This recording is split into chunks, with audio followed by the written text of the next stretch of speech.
Hello friends, मेरा नाम है डॉक्टर विशाल नगर और आज हम बात करेंगे अबाउट द होम्योपैथिक मेडिसिन आयोडम। आयोडम के मेडिसिन का होम्योपैथी में क्या क्या यूज़ है, हमारी बॉडी पर उसका क्या क्या असर होता है और किन किन बीमारियों में किन किन सिम्टम्स हम उसे ले सकते हैं, हम उसको जो है यूज़ कर सकते हैं। इन सभी चीज़ों के बारे में मैं आज आपको बताऊँगा।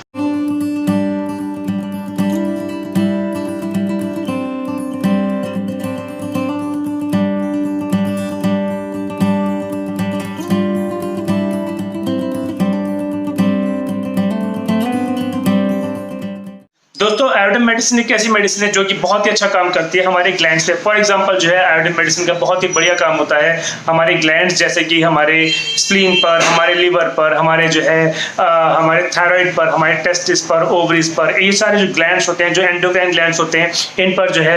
बहुत ही अच्छा वर्क करती है आयोडम मेडिसिन। जो ये सारे ग्लैंड्स होते हैं ये इनलार्जमेंट कर देती है हमारे ग्लैंड्स का। हमारे ग्लैंड्स जो है वो बड़े हो जाते हैं साइज में, वो इनलार्ज हो जाते हैं और जो है उनमें सूजन आ जाती है एक तरीके से। इसके अलावा जो मेमोरी ग्लैंड्स होते हैं उनमें उस पर भी बहुत बड़ा इफेक्ट करती है आयोडम। उसमें जो है उस मेमोरी ग्लैंड्स जो होते हैं उनका जो है कॉन्स्ट्रिक्शन या उसका एट्रोफी करा देती है। इसके अलावा दोस्तों जो आयोडम मेडिसिन है ये हमारी बॉडी के अंदर हाइपोथायरॉयडिज्म जैसे सिम्टम प्रोड्यूस करती है। मतलब कि आयोडम जो होती है ये बहुत ही अच्छी दवाई है हाइपरथायरॉयडिज्म के लिए। मतलब कि किसी को थायराइड डिजीज हो, जो थायरोक्सिन हार्मोन होता है उसका लेवल अगर बढ़ जाए तो उसको जो है थायरोक्सिन हार्मोन जो होता है उसका लेवल जो है अगर हमारी बॉडी में बढ़ जाए तो उसको हम बोलते हैं हाइपरथायरॉयडिज्म। और हाइपरथायरॉयडिज्म के लिए जो है बहुत ही बढ़िया काम करती है आयोडम मेडिसिन। अगर आपकी बॉडी में सिम्टम्स प्रोड्यूस हो रहे हैं थायरोक्सिन हाई होने के, जैसे कि बहुत ज़्यादा रेस्टलेसनेस फील हो रही है, बॉडी में बहुत ज़्यादा हीट प्रोड्यूस हो रही है, बॉडी में जो है वजन कम होने लगा है। इसके अलावा जो हमारी बॉडी के बहुत सिम्टम होते हैं, जैसे कि हम खाते हैं लेकिन वजन नहीं बढ़ता, मतलब भूख बहुत पेशेंट को लगती है लेकिन उसका वजन नहीं बढ़ पाता। इसके अलावा जो है पेशेंट बहुत ज़्यादा रेस्टलेस रहता है, उसकी बॉडी में बहुत ज़्यादा हीट प्रोड्यूस होती है। अगर आपको इस तरीके के सिम्टम प्रोड्यूस हो रहे हैं जो कि हाइपरथायरॉयडिज्म के सिम्टम है, तो इसमें जो है बहुत ही बढ़िया काम करती है आयोडम मेडिसिन। इसके अलावा दोस्तों जो आयोडम मेडिसिन है ये बहुत ही अच्छी मेडिसिन है ऑब्सेसिव कंपल्सिव डिसऑर्डर के लिए। जो ओसीडी की बीमारी होती है जिसमें पेशेंट जो है बार बार हाथ धोता है, बार बार उसको हाथ धोने का मन करता है, या बार बार वो किसी चीज़ को जाके चेक करता है कि मैंने जो है कोई ताला लगाया है नहीं लगाया, या जो है कोई चीज़ मैंने छोड़ तो नहीं दी है, मैंने गैस ऑन तो नहीं छोड़ दी है। मतलब इस तरह की जो बीमारियां होती हैं जिसमें पेशेंट जो है बार बार जो है अपने ही चीज़ों को अपने किए हुए कामों को बार बार चेक करने लगता है, तो ऐसे डिजीज जो होते हैं इसमें जो है आयोडम मेडिसिन बहुत अच्छा काम करती है। इस बीमारी को हम बोलते हैं ऑब्सेसिव कंपल्सिव डिसऑर्डर। और ये जो डिसऑर्डर्स होते हैं इसमें पेशेंट जो है एक ही चीज़ को बार बार करने की कोशिश करता है। मतलब जैसे मैंने आपको बताया हैंड वॉश बार बार करता है, सफाई ज़्यादा रखता है, ये ऑब्सेसिव कंपल्सिव डिसऑर्डर का सिम्टम है। इसके अलावा जो पेशेंट है वो जो है बार बार ताला चेक करेगा, वो जो है अगर कोई चीज़ उसको बाहर जाना है तो वो लिख के ले जाएगा, जल्दी से भूल जाएगा, वो चीज़ों को लिख के ले जाएगा कि मैं कोई चीज़ छूट तो नहीं रही मेरी कोई चीज़। इस तरीके के सिम्टम्स जो होते हैं वो ऑब्सेसिव कंपल्सिव डिसऑर्डर के सिम्टम होते हैं। इसके अलावा दोस्तों जो आयोडम मेडिसिन होती है बहुत अच्छा काम करती है एंजाइटी में और जो है डिप्रेशन के केसेस में। जब पेशेंट कुछ काम कर रहा होता है उस वक्त वो बेटर फील करता है, लेकिन जैसे ही वो उसका दिमाग खाली हो जाता है या वो उसका काम खत्म हो जाता है या किसी वक्त वो खाली बैठा होता है उस वक्त जो है उसमें बहुत ज़्यादा सिम्टम प्रोड्यूस होने लग जाते हैं, उसको घबराहट होने लग जाती है, उसको जो है डिप्रेशन के सिम्टम्स आने लग जाते हैं, एकदम से वो चिड़चिड़ा हो जाता है, एकदम से दूसरों पे हिट करने लगता है। लेकिन जब तक वो काम में इन्वॉल्व है तब तक वो बिल्कुल फिट रहता है। जैसे ही काम खत्म हुआ वो दूसरों को हिट करने लग जाता है या जो है इरिटेबल हो जाता है या जो है उसमें एंजाइटी प्रोड्यूस होने लगती है। इस तरह के सिम्टम उसमें प्रोड्यूस होने लगते हैं। तो आयोडम मेडिसिन एक बहुत ही अच्छी मेडिसिन है फॉर एंजाइटी ऑल्सो। आयोडम एक बहुत ही अच्छी दवाई है उन लोगों के लिए जिनको जो है भूखे रहने से सर दर्द होता है। मतलब कुछ लोग जो है अगर उनकी मील स्किप हो जाए, वो टाइम पे खाना ना खा पाए, ब्रेकफास्ट टाइम पे ना कर पाए, या वो जो है लंच टाइम पे ना कर पाए, तो उनको जो है अगर सर दर्द की दिक्कत है लग जाए तो उसके लिए आयोडम बहुत ही अच्छी दवाई है। इसके अलावा दोस्तों किसी का गॉइटर का ट्रीटमेंट करने के बाद जो है फेशियल पैरालिसिस हो जाए, मतलब कि गॉइटर का ट्रीटमेंट करते वक्त जो है या गॉइटर का ट्रीटमेंट करने किसी ने गॉइटर का ट्रीटमेंट कराया हो उसके बाद जो है उसका फेस का पैरालिसिस है, तो इस केस में भी जो है आयोडीन मेडिसिन बहुत ही अच्छा काम करती है। दोस्तों हेडेक के ऐसे केसेस जिनमें जो है हेडेक बढ़ जाता हो वार्म रूम में जाने से, मतलब कि जो है वो गर्म कमरे में जाने से बढ़ जाता हो या वार्म कोई एप्लीकेशन से वो बढ़ जाता हो, और इसके अलावा जो है जो सर दर्द है वो जो है बाहर ओपन एयर में जाने से वो बेटर फील होता हो पेशेंट को, तो ऐसे केसेस ऑफ हेडेक में जो है हम पेशेंट को आयोडीन मेडिसिन दे सकते हैं। और दोस्तों जैसे कि मैंने बताया, जिन लोगों को जो है हेडेक होता है भूखे रहने मतलब कि उनकी मील्स स्किप होने से उनको जो है सर में दर्द हो जाए, तो ऐसे केस में जैसे कि कुछ लोग होते हैं जो व्रत रखते हैं या फास्टिंग करते हैं, उस दौरान उनको सर दर्द ज़्यादा होता हो, तो ऐसे केस में जो है हम आयोडीन मेडिसिन दे सकते हैं। इसके अलावा दोस्तों अगर जो है किसी के नेज़ोलैक्राइमल ट्रैक्ट जो होती है, अगर वहाँ पे सूजन आ जाए, हमारी नेज़ोलैक्राइमल ट्रैक्ट यहाँ पर होती है और वहाँ से जो है रेगुलरली जो है हमारे जो आंसू होते हैं वो रेगुलरली बन के निकलते रहते हैं, लेकिन उसमें ब्लॉकेज आ जाए, उसमें जो है सूजन आ जाए और साथ साथ जो है उसमें जो सिक्रीशन जो है ज़्यादा होने लग जाए और वो ब्लॉक कर दे, पेनफुल हो जाए, तो ऐसे कंडीशन में जो है हम पेशेंट को आयोडीन मेडिसिन दे सकते हैं, उसमें बहुत ही अच्छा काम करेगी। हाइपरथायरॉइडिज्म के वो केसेस जहाँ पर जो है लोअर लिड्स में बार बार ट्विचिंग होती हो, ऐसे केसेस में जो है हम आयोडीन मेडिसिन पेशेंट को दे सकते हैं और पेशेंट को जो है ये बहुत ही अच्छा आराम करती है। दोस्तों इसके अलावा कोराइजा के वो केसेस, कोल्ड कफ के वो केसेस जिसमें जो है कोल्ड पेशेंट को बहुत ज़्यादा होता हो और जो है उसको अगर वो वार्म रूम में जब वो सोने जाता है उसकी नोज़ ब्लॉक हो जाती हो, वार्म रूम में जाने से उसकी नोज़ ब्लॉक हो जाती हो, उसको बहुत ज़्यादा स्नीजिंग होती हो और जो है उसको बिल्कुल पानी जैसा डिस्चार्ज आता हो जो कि उसको जलन करता हो। इसके अलावा जो ओपन एयर में जाने से जो है पेशेंट को डिस्चार्ज बढ़ जाता हो, उसको आराम मिलता हो और जो है उसकी नाक खुल जाती हो, ओपन एयर में जाने से उसकी नाक खुल जाती हो और वार्म एयर में जाने से जो है पेशेंट की नाक बंद, वार्म एयर में या वार्म रूम में जाने से पेशेंट की नाक जो बंद हो जाती हो, ऐसे केसेस में जो है हम पेशेंट को आयोडीन मेडिसिन दे सकते हैं। दोस्तों अगर हम जो है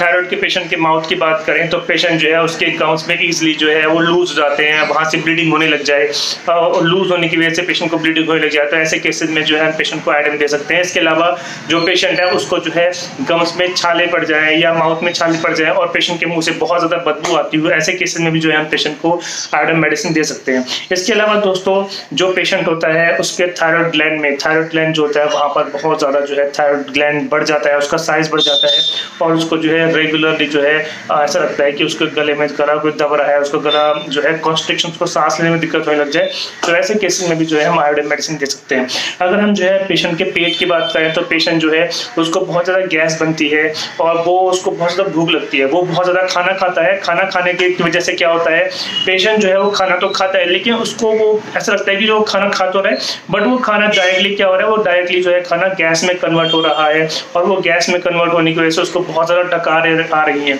मतलब कि खाना तो खाता है लेकिन वो खाना खाने के बाद उसको खूब सारी डकारें आए हैं, उसका पेट में गैस बनने लग जाए, तो ऐसे केसेस में जो है हम पेशेंट को जो है आयोडीन मेडिसिन दे सकते हैं। पेशेंट को इंडाइजेशन की दिक्कत रहने लग जाए, पेट भारी भारी रहने लग जाए खाना खाने के बाद, ऐसे केसेस में भी जो है हम पेशेंट को आयोडीन मेडिसिन दे सकते हैं। दोस्तों इसके अलावा दोस्तों जॉन्डिस के वो केसेस जहाँ पे पेशेंट जो है उनका लीवर ज़्यादा बढ़ जाता हो, स्प्लीन ज़्यादा बढ़ जाता हो और उसकी वजह से जो है पेशेंट को जो है जॉन्डिस हो जाता हो और जॉन्डिस के साथ जो है उसकी जो मेजेंट्रिक ग्लैंड्स होती है, मेजेंट्रिक ग्लैंड्स होती हैं लिम्फ नोड्स होती हैं जो कि हमारे एब्डोमेन में होती हैं, मेजेंट्रिक ग्लैंड्स होती है वहाँ पे वो सूज जाए, जॉन्डिस के साथ जो है मेजेंट्रिक लिम्फ नोड्स जो है वहाँ पे स्वेलिंग आ जाए, तो ऐसे केसेस में जो है हम पेशेंट को आयोडीन मेडिसिन दे सकते हैं। जो आयोडीन मेडिसिन होती है बहुत ही अच्छा हाइपरथायरॉइड के केसेस पे काम करती है, तो पेशेंट जो है उसको खूब सारी भूख लगती है लेकिन भूख लगने के बाद भी वो जो है पेशेंट बहुत ज़्यादा कमज़ोर रहता है, उसका वजन लॉस होता रहता है, तो ऐसे केसेस में आयोडीन मेडिसिन को यूज़ किया जाता है। इसके अलावा दोस्तों पेशेंट को कॉन्स्टिपेशन रहता हो, कॉन्स्टिपेशन के साथ डायरिया रहता हो और कॉन्स्टिपेशन डायरिया जो है वो ठंडे पानी से उसको बेटर होता हो, ठंडे पानी से उसको कॉन्स्टिपेशन में आराम मिलता हो, तो ऐसे केसेस में भी जो है हम पेशेंट को आयोडीन मेडिसिन दे सकते हैं। अगर हम फीमेल्स की बात करें, फीमेल्स में आयोडीन मेडिसिन का बहुत ही अच्छा असर है ओवरी पे, इसके अलावा जो है मेमरी ग्लैंड्स पे, निप्पल पे, इन सब पे जो है बहुत अच्छा असर है। अगर ओवरी जो है उसमें सूजन आ जाए, जो मेमरी ग्लैंड्स हैं उनमें दिक्कत आ जाए, ट्यूमर हो जाए या फिर जो है इसके अलावा निप्पल्स जो हैं उनमें दर्द है लग जाए, तो इस केस में जो है हम आयोडीन मेडिसिन को यूज़ कर सकते हैं। आयोडीन मेडिसिन में ल्यूकोरिया का बहुत अच्छा एक्शन है, मतलब कि ल्यूकोरिया पर बहुत अच्छा काम करती है आयुर्वेदिक मेडिसिन जो होती है। अगर हम ल्यूकोरिया की बात करें तो ल्यूकोरिया के ऐसे केसेस जहाँ पे ल्यूकोरिया थिक होता हो और बहुत ज़्यादा एसिडिक होता हो, एसिड टाइप का होता हो, इतना एसिडिक होता हो कि वो जो अंडरगारमेंट्स होते हैं उनको भी जला देता हो, जो पेशेंट होती है उनके अंडरगारमेंट्स को भी जला देता है, और जब जहाँ बॉडी पे टच करता है वहाँ पे जलन करता है, खुजली करता है और अंडरगारमेंट्स को इवन जला देता है। तो ऐसे केसेस में जो है हम पेशेंट को आयोडीन मेडिसिन दे सकते हैं। दोस्तों आयोडीन मेडिसिन जो होती है बहुत अच्छा काम करती है खांसी में। अगर किसी पेशेंट को जो है डीप चेस्ट में, मतलब कि वो स्टर्नम के पीछे खुजली होती हो या लैरिंग्स में खुजली होती हो और उसके बाद जो है उसको खांसी आती हो, उसके बाद जो उसकी खांसी बढ़ जाती हो, उसको खांसी में दिक्कत होती हो, खुजली के साथ, गले में खुजली होने के साथ खांसी आती हो, तो ऐसे केसेस में हम जो है पेशेंट को आयोडीन मेडिसिन दे सकते हैं। जो आयोडीन की खांसी होती है वो वार्म रूम में जाने से, मतलब ये गर्म कमरे में या जो है रूम के अंदर जाने से बढ़ जाती है, और जब पेशेंट ओपन एयर में आता है तो उसको बहुत अच्छा महसूस होता है। और पेशेंट जो है उसको अगर वो सांस लेता है, अगर वो सांस अंदर की तरफ खींचता है तो उसको खुजली महसूस होती है और उसकी वजह से उसकी खांसी बढ़ती चली जाती है। दोस्तों आयोडीन मेडिसिन जो है एक बहुत ही अच्छी मेडिसिन है फॉर निमोनिया की वो केसेस जिसमें right side of lung affected होता हो और खांसी आती हो, बहुत ज़्यादा जो है उसको पेन होता हो, तो ऐसे पेशेंट्स को जो है हम आयोडीन मेडिसिन दे सकते हैं। इसके अलावा जो आयोडीन मेडिसिन है बहुत ही अच्छा असर करती है क्रूपी कफ में। क्रूपी कफ वो कफ होता है जिसमें हमारे लैरिंग्स होता है, वहाँ पे स्वेलिंग आ जाती है और क्रूपी कफ जो है उसी की वजह से प्रोड्यूस होता है। तो क्रूपी कफ के अंदर जो है पेशेंट को जो है हम आयोडीन मेडिसिन दे सकते हैं। दोस्तों आयोडीन मेडिसिन का बहुत ही अच्छा असर होता है हमारे जोड़ों पर। जोड़ों की रोमैटिक कंडीशंस या जोड़ों की कंडीशन जो या रोमेटॉइड आर्थराइटिस की वो कंडीशंस जहाँ पे जो पेशेंट है उसके जोड़ों में दिक्कत रहने लग जाए, उसके जोड़ों में सूजन आ जाए, उसके जोड़ जो है उनमें बहुत ज़्यादा स्वेलिंग हो जाए और स्वेलिंग जो है वो रेड कलर की ना हो के थोड़ा व्हाइट कलर की या पेल कलर की हो, तो ऐसे केसेस में जो है आयोडीन को दे सकते हैं और आयोडीन में ऐसे केसेस में बहुत ज़्यादा इफेक्ट करता है। इसके अलावा जो रोमैटिक कंडीशंस के पेशेंट्स होते हैं उनको जो दर्द होता है वो ज़्यादातर रात में पड़ता है, रात के टाइम पर उनको जो है ज़्यादातर पड़ता है। और रोमेटिज्म के ऐसे केसेस जो कि डायरिया को ठीक करने के बाद, डायरिया का ट्रीटमेंट करने के बाद या डायरिया में एंटीबायोटिक देने के बाद जो है किसी पेशेंट को अगर रोमैटिक कंडीशंस रहने लग जाए तो ऐसे केसेस में हम जो है पेशेंट को आयोडीन मेडिसिन दे सकते हैं। इसके अलावा दोस्तों जो आयोडीन मेडिसिन है इसके हमारी बॉडी पे बहुत अच्छा असर है हमारी नसों पर, हमारी ब्लड वेसल्स पे। हमारी ब्लड वेसल्स जो होती हैं ये सिकुड़ जाए, मतलब हमारी ब्लड वेसल्स में कॉन्स्ट्रिक्शन हो जाए और उसकी वजह से कहीं पे ब्लड का फ्लो रुक जाए और ब्लड का फ्लो रुकने की वजह से उस जगह पर जो है सूजन आ जाए, और इसके अलावा जो है वहाँ पे हैमरेज हो जाए या फिर हमारी बॉडी में जो है न्यूट्रिटिव डिस्टर्बेंस हो जाए, मतलब कि हमारी बॉडी में न्यूट्रिशन पूरा एब्जॉर्ब ना हो पाए क्योंकि ब्लड का सर्कुलेशन जो है वो रुक गया है और पेशेंट को जो है ऐसी दिक्कत आने लग जाए, मतलब सूजन आने लग जाए, इसके अलावा उसकी बॉडी में हैमरेज हो जाए और पेशेंट को जो है धड़कन महसूस होती हो, इवन उसकी फिंगर टिप्स पे उसको जो है पल्स महसूस होती हो, अगर हमें महसूस होती हो, मतलब खुद को महसूस होती हो, पल्स महसूस होती हो, पूरी बॉडी में महसूस होती हो, इवन फिंगर टिप तक अगर महसूस होती हो, तो ऐसे केसेस में जो है हम पेशेंट को जो है आयोडीन मेडिसिन दे सकते हैं। इसके अलावा दोस्तों अगर हम आयोडीन मेडिसिन की बात करें, आयोडीन मेडिसिन एक बहुत ही अच्छी मेडिसिन है उन केसेस के लिए जहाँ पे जो टेस्टिस है उनका एट्रोफी होने लग जाए, मतलब कि वो डीजनरेट होने लग जाए, टेस्टिस का जो इंटरनल स्ट्रक्चर है वो खत्म होने लग जाए, और या फिर जो वो बच्चे जिनमें जो टेस्टिस होती है वो अनडिसेंडेड हो जाती है, मतलब कि जो टेस्टिस होती है वो एब्डोमेन से निकल के स्क्रॉटम तक आती है, और वो बच्चे जिनमें जो टेस्टिस होती है वो एब्डोमेन से निकल के स्क्रॉटम तक ना आए, स्क्रॉटम तक ना पहुंचे,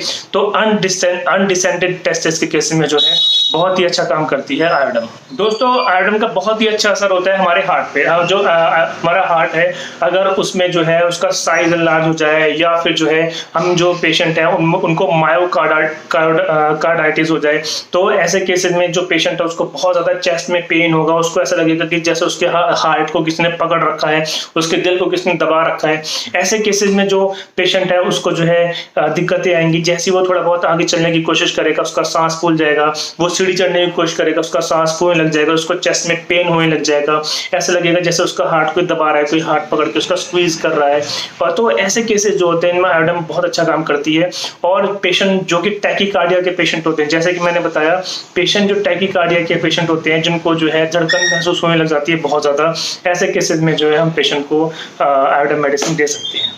दोस्तों आयोडीन का बहुत ही अच्छा असर होता है एज अ लोकल एप्लीकेशन, मतलब कि किसी को चोट लग जाए या कि स्नेक बाइट में या इंसेक्ट बाइट में कहीं पे जो है जख्म बन जाए, तो जख्म को क्लीन करने के लिए जो हम आयोडीन मेडिसिन यूज कर सकते हैं। तो दोस्तों मैंने आज आपको जो यूजेस बताए, मैंने आयोडीन मेडिसिन के यूजेस बताए। अगर आपको कुछ और जानना है किसी और बीमारी के बारे में या किसी और मेडिसिन के बारे में, तो आप मुझे कमेंट बॉक्स में लिखिए, मैं उसका जवाब जरूर दूंगा। एंड आप मुझे नीचे दिए हुए नंबर पर कॉल कर सकते हैं। And thank you very much for giving your time, and please subscribe, share and like my channel, and thank you very much.